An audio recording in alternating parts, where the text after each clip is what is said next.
गाचीबोवली, हैदराबाद का एक क्षेत्र अपने आईटी हब और विकासशील इंफ्रास्ट्रक्चर के लिए जाना जाता है। परंतु यहाँ की भूमि का इतिहास अति रोचक है। 400 एकड़ की एक भूमि जो प्रकृति से भरपूर थी और देखने में एक वन के समान प्रतीत होती थी, राजस्व और वन अभिलेखों में वन के रूप में दर्ज नहीं की गई। इसके पीछे कई कारण और घटनाएं जुड़ी हुई हैं। 1970 के दशक में गाचीबोवली का अधिकांश हिस्सा ग्रीनरी से ढका हुआ था, जिसमें कई वन्यजीव और वनस्पतियां भी पाई जाती थीं। हालांकि उस समय ये भूमि सरकारी दस्तावेजों में कांचा भूमि के रूप में दर्ज की गई थी।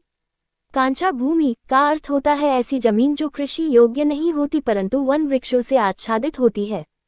इस प्रकार की जमीन अक्सर स्थानीय किसान चरागाह के रूप में उपयोग करते थे। समय के साथ शहरीकरण और आर्थिक विकास की हवा ने इस क्षेत्र को भी छू लिया। 1990 के दशक में जब हैदराबाद एक आईटी और शिक्षा केंद्र के रूप में उभरने लगा, गाचीबोवली की भूमि पर भी विकास के दबाव बढ़ने लगे। राजस्व अभिलेखों में भूमि की प्रकृति पर जोर नहीं दिया गया, बल्कि उसके व्यावसायिक उपयोग पर अधिक ध्यान केंद्रित किया गया। इसी दौरान कई दौर की सीलिंग और भूमि अधिग्रहण हुए, जिससे इस भूमि की वन होने की धारणा धीरे धीरे गायब होने लगी। इस भूमि का राजस्व और वन विभाग में वन के रूप में दर्ज न होना कई कारणों का संयुक्त प्रभाव था। नियामक खामियां, सरकारी प्रक्रियाओं और कानूनों में स्पष्टता की कमी के कारण भूमि के वर्गीकरण में गलती हुई। शहरीकरण का दबाव, आईटी कंपनियों और अन्य विकास योजनाओं के लिए भूमि की मांग बढ़ी, जिससे भूमि के वास्तविक उपयोग की ओर ध्यान कम हुआ। स्थानीय प्रशासन की भूमिका, कुछ स्थानीय अधिकारियों ने विकासशील परियोजनाओं को बढ़ावा देने के लिए भूमि के सही वर्गीकरण को नजरअंदाज कर दिया। जन जागरूकता की कमी, स्थानीय लोगों को भी इस बात की जानकारी नहीं थी कि उनके आसपास का पर्यावरणीय खजाना किस प्रकार खतरे में है, जिससे वे इसे बचाने के लिए कदम नहीं उठा सके। भविष्य में योजनाबद्ध विकास अक्सर बड़े पैमाने पर वित्तीय निवेश की आवश्यकता करता है। 400 एकड़ भूमि के अधिग्रहण और संचालन के साथ 50,000 करोड़ रुपए के निवेश का अनुमान एक महत्वाकांक्षी परियोजना को दर्शाता है। आइए इस विषय पर विस्तार से चर्चा करते हैं। जब भी कोई नया विकास प्रोजेक्ट आता है, भूमि अधिग्रहण एक महत्वपूर्ण चरण होता है। इस प्रक्रिया में सरकारी और निजी कंपनियां जमीन को स्थानीय किसानों या मालिकों से अधिग्रहित करती हैं। ये प्रक्रिया कई बार विवादों में भी पड़ सकती है, लेकिन एक बार जब भूमि का अधिग्रहण संपन्न हो जाता है तो विकास की संभावनाओं का द्वार खुलता है। 400 एकड़ भूमि का अधिग्रहण एक विशाल कार्य है। इसमें स्थानीय लोगों के साथ समझौते करना, उचित मुआवजा तय करना और कई कानूनी प्रक्रियाओं का पालन करना शामिल है। ये सुनिश्चित करना महत्वपूर्ण होता है कि सभी हितधारकों की राय और आवश्यकताएं सुनी जाएं। 50,000 करोड़ रुपए का निवेश एक विशाल राशि है, जो कई क्षेत्रों में निवेश करने की क्षमता को दर्शाता है। ये राशि निर्माण, तकनीकी विकास, मानव संसाधन और बुनियादी ढांचे में निवेश के लिए इस्तेमाल की जा सकती है। आर्थिक विकास, इतना बड़ा निवेश स्थानीय आर्थिक विकास को बढ़ावा देता है। रोजगार के अवसर बढ़ेंगे और स्थानीय व्यापारियों को लाभ होगा। परिस्थिति की एक अच्छी योजना के तहत इस परियोजना को पर्यावरण के अनुकूल बनाना संभव है। नवीकरणीय ऊर्जा स्रोतों का उपयोग और हरित भूमि विकास इस दिशा में मदद कर सकते हैं। सोशल इम्पैक्ट, इसमें स्थानीय समाज को भी जोड़ा जाएगा। शिक्षा, स्वास्थ्य और अन्य सामाजिक सेवाओं में सुधार के लिए धन का उपयोग किया जा सकता है। स्थायी विकास, इस प्रोजेक्ट के द्वारा विविधता और स्थायी विकास को प्राथमिकता देने से भविष्य की पीढ़ियों के लिए संसाधनों का संरक्षण हो सकता है। समग्र रूप से जब 400 एकड़ भूमि का अधिग्रहण किया जाएगा और 50,000 करोड़ रुपए का निवेश किया जाएगा, तो यह एक नई शुरुआत का संकेत है। यह न केवल आर्थिक और सामाजिक विकास को बढ़ावा देगा, बल्कि स्थानीय समुदायों के लिए भी अवसर प्रदान करेगा। ऐसे प्रोजेक्ट्स योजना, प्रबंधन और सही रणनीति के साथ सफल होते हैं, जो भविष्य की संभावनाओं को उजागर करते हैं। हैदराबाद भारत का एक प्रमुख शैक्षणिक और तकनीकी केंद्र है। इस शहर में स्थित हैदराबाद विश्वविद्यालय, जिसे ओपन यूनिवर्सिटी के रूप में भी जाना जाता है, की स्थापना 1974 में हुई थी। ये विश्वविद्यालय अपने उत्कृष्ट अनुसंधान कार्य और उच्चतम शिक्षा मानकों के लिए प्रसिद्ध है।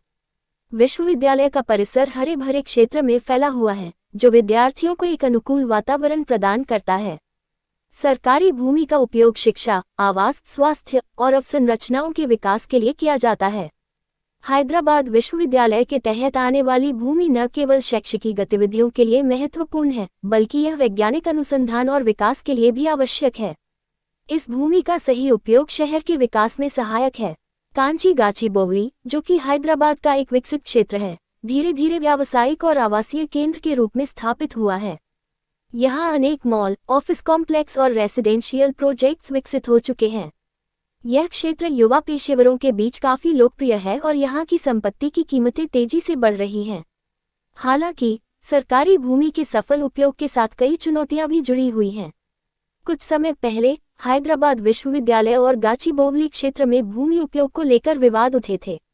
भूमि अधिग्रहण, पर्यावरणीय संरक्षण और स्थानीय समुदायों के हितों को सुनिश्चित करना आवश्यक है। स्थानीय समुदायों का भी इस सब में एक महत्वपूर्ण स्थान है। कई बार सरकारी योजनाओं का असर सीधा उन पर पड़ता है, जिससे उनकी आजीविका और जीवन शैली में बदलाव हो सकता है। इसलिए उनके साक्षात्कार और राय को शामिल करना अति आवश्यक है ताकि विकास योजनाएं सही दिशा में जा सके। हैदराबाद विश्वविद्यालय और कांची गाचीबोवली में सरकारी भूमि का स्थान और उसका उपयोग विकास की कहानी बताता है। अधिक जागरूकता और सही नीति बनाकर हम इस भूमि का उपयोग सामुदायिक विकास और शिक्षा के लिए कर सकते हैं। तेलंगाना राज्य के रंगारेड्डी जिले की कांचा गाचीबोवली क्षेत्र में 400 एकड़ भूमि की प्रस्तावित नीलामी ने कई सवाल खड़े कर दिए हैं। यह नीलामी राज्य सरकार की योजनाओं का हिस्सा है, जिसके तहत इस भूमि पर विकास परियोजनाएं संचालित करने का लक्ष्य रखा गया है। 1 अप्रैल 2025 को तेलंगाना सरकार के विभिन्न विभागों द्वारा जारी एक नोट में उल्लेख किया गया है कि जब ये भूमि पूरी तरह से कब्जे में आ जाएगी और इसके प्रयोग के लिए तैयार होगी, तो यहाँ लगभग 50,000 करोड़ रुपए का निवेश आने की उम्मीद है, जिससे लगभग 5 लाख लोगों को रोजगार के अवसर मिलेंगे। कांचा गाचीबोवली एक विकसित क्षेत्र है और यह हैदराबाद शहर से निकटता के कारण आकर्षण का केंद्र है। यह क्षेत्र टेक्नोलॉजी, वाणिज्य और आवासीय विकास के लिए अनुकूल है। प्रस्तावित नीलामी का उद्देश्य इस भूमि का अधिकतम उपयोग सुनिश्चित करना और विकास के नए अवसरों का सृजन करना है। कई उद्यमियों ने इस परियोजना में रुचि दिखाई है, जो इस क्षेत्र में आर्थिक विकास की संभावनाओं को बढ़ाता है। हालांकि इस नीलामी के प्रति जनता और स्थानीय समुदाय में कुछ चिंताएं उत्पन्न हुई हैं। स्थानीय निवासी और वकील सवाल उठा रहे हैं कि क्या ये भूमि नीलामी पारदर्शिता के सिद्धांतों का पालन करती है। कई लोग ये भी चिंतित हैं कि इससे स्थानीय निवासियों पर क्या प्रभाव पड़ेगा, खासकर यदि ये परियोजना उनके आवास और जीवन शैली को प्रभावित करती है। इसके अलावा भूमि अधिग्रहण की प्रक्रिया के दौरान उचित मुआवजे को लेकर भी सवाल उठाए जा रहे हैं। सरकार ने आश्वासन दिया है कि वे स्थानीय निवासियों के अधिकारों का सम्मान करेंगे और सभी प्रक्रियाएं कानूनी ढंग से की जाएंगी। सरकार की योजना है कि इस परियोजना के तहत उच्च गुणवत्ता वाली बुनियादियों और रोजगार सृजन के अवसर प्रदान किए जाएंगे। इसके अलावा उन्हें विश्वास है कि यह विकास परियोजना न केवल आर्थिक वृद्धि में सहायक होगी, अपितु ये जैव विविधता और पर्यावरण के संतुलन को भी बनाए रखेगी। अगर यह नीलामी सफल होती है, तो यह क्षेत्र न केवल आर्थिक रूप से विकसित होगा, बल्कि यह रोजगार के नए अवसर भी पैदा करेगा, जिससे युवा वर्ग को अपनी क्षमताओं को विकसित करने का मौका मिलेगा। निवेश के आगमन से न केवल स्थानीय अर्थव्यवस्था में सुधार होगा, बल्कि इससे राज्य की विकास दर में भी वृद्धि होगी। कांचा गाचीबोवली की 400 एकड़ भूमि की प्रस्तावित नीलामी एक महत्वपूर्ण विकास की कहानी है।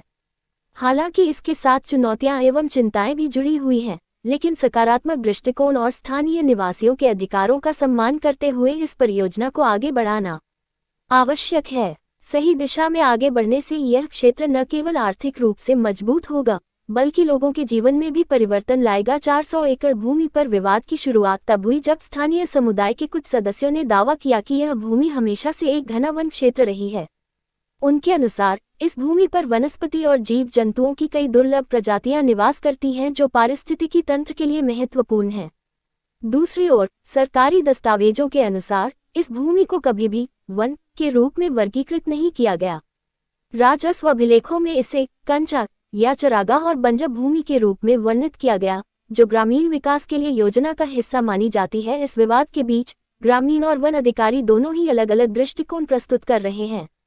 ग्रामीणों का मानना है कि पुराने समय में इस भूमि का उपयोग पारंपरिक त्योहारों और सामुदायिक मेलों के लिए किया जाता था, जिससे यहाँ की जैव विविधता सुरक्षित रही। वे कहते हैं कि इस भूमि के वन के रूप में अस्तित्व का समर्थन करने वाले कई पुरातन वृक्ष मौजूद हैं, जो इसकी हरित परंपरा की गवाही देते हैं। दूसरी ओर राजस्व अधिकारी बताते हैं कि भूमि के आधिकारिक अभिलेखों में इसे चरागाह या बंजर भूमि के रूप में सूचीबद्ध किया गया है। वे इस बात पर जोर देते हैं कि दस्तावेजों की प्रामाणिकता के चलते किसी भी नए प्रमाण की आवश्यकता नहीं है और यदि विकास के लिए इसका उपयोग किया जाए तो ये स्थानीय अर्थव्यवस्था को बढ़ावा देगा। इसके परिणामस्वरूप यह मुद्दा अब स्थानीय न्यायालय में पहुंच चुका है जहां पर्यावरणविदों, समाजसेवकों और सरकारी अधिकारियों के दृष्टिकोण विचाराधीन हैं। न्यायालय ने इस विवाद की गहराई से जांच के लिए एक विशेष समिति का गठन किया है, जो भूमि के वास्तविक स्वरूप, वनस्पति और जैव विविधता का अध्ययन करेगी। इस विवाद से जुड़ा एक महत्वपूर्ण पहलू ये भी है कि कुछ बाहरी निवेशक इस भूमि में रुचि दिखा रहे हैं। उनके मन में इस क्षेत्र में तकनीकी पार्क या औद्योगिक क्षेत्र विकसित करने की योजना है। इस दृष्टिकोण को समर्थन देने वालों का मानना है कि इससे स्थानीय रोजगार के अवसर बढ़ेंगे, जबकि इसके विरोधी इसे वातावरण और पारंपरिक जीवन शैली के लिए हानिकारक मानते हैं। इस स्थिति में स्थानीय समुदाय, अधिकारियों और न्यायालय के बीच संवाद और समझौतों के माध्यम से एक निष्पक्ष और संतुलित समाधान की प्रक्रिया जारी है। इसका उद्देश्य न केवल भूमि की उपयोगिता का सही निर्धारण करना है, बल्कि स्थानीय संस्कृति, पर्यावरण और विकास के बीच संतुलन कायम रखना भी है। बहुत है पूरी कहानी सुनाओगे, लेकिन सबसे पहले आपसे निवेदन है कि हमारे चैनल को सब्सक्राइब जरूर करें, क्योंकि घंटे लग जाते हैं वीडियो को बनाने के लिए। आप प्यारे दोस्तों के लिए ही तो प्लीज़